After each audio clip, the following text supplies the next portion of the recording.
Oğlum 3 yaş var. Oğlumla danışır, evet ikisi. Ha, 50 yaş oğluna, o 50 yaş Oğlumla sen. kızımla danışır. Kızımın 18 yaşı var, oğlumun 3 yaşı var. Üç o, 23.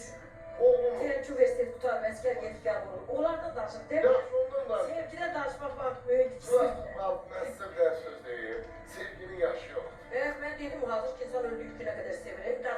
Acizden şakamızdan da.